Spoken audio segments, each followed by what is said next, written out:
Hello बच्चों, let's see the question. Area under VT graph represent a physical quantity which has unit A metre square, B metre, C metre cube, D metre per second. Now to answer this question first we will discuss here the key concept, and here the key concept is given as velocity time graph.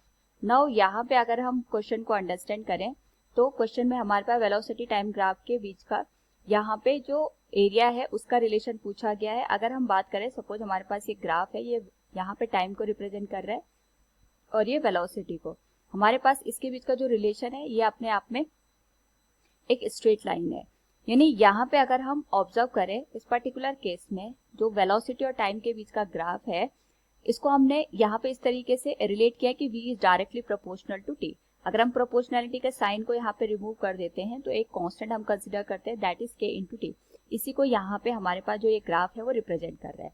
Now अगर हम यहाँ पे velocity time graph के को observe करते हैं तो इसका जो स्लोप होता है, स्लोप का मतलब होता है कि यहाँ पे हम ये देखते हैं कि वेलोसिटी ऑफ टाइम के ग्राफ का जो रेशियो है, यानी अगर इस पर्टिकुलर केस में मैं यहाँ पे tan थीटा की वैल्यू कैलकुलेट करूँ तो ये स्लोप को रिप्रेजेंट करेगा.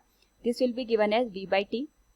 एंड यहाँ पे बेसिकली जो v बाई टी है ये अपने आप में चेंज इन वेलोसिटी को रिप्रेजेंट कर रहा है कि किसी भी पॉइंट पे अगर हम थीटा की वैल्यू कैलकुलेट करेंगे तो हम यहाँ पे वेलोसिटी का चेंज फाइंड आउट कर सकते हैं. वेलोसिटी का जो चेंज होगा with respect to the time वो हमारे पास यहाँ पे एक्सेलरेशन को इंडिकेट करता है. तो यहाँ से हम ये कंक्लूजन निकाल सकते हैं कि हमारे पास वेलोसिटी टाइम का जो स्लोप होगा वो हमारे पास एक्सेलरेशन के बराबर होगा. इसी तरीके से अगर मैं यहाँ पे इसको ओ पॉइंट मानूं, इसको ए मानूं और इसको बी मानूं और ये जो हमने स्ट्रेट लाइन यहाँ पे ड्रॉ की इसके अंडर का यहाँ पे जो एरिया है उसको फाइंड आउट करूँ तो ये जो एरिया है ये हमारे पास यहाँ पे एरिया ऑफ ग्राफ, अगर हम इसको फाइंड आउट करें for this particular case this will be given as half base into height के बराबर.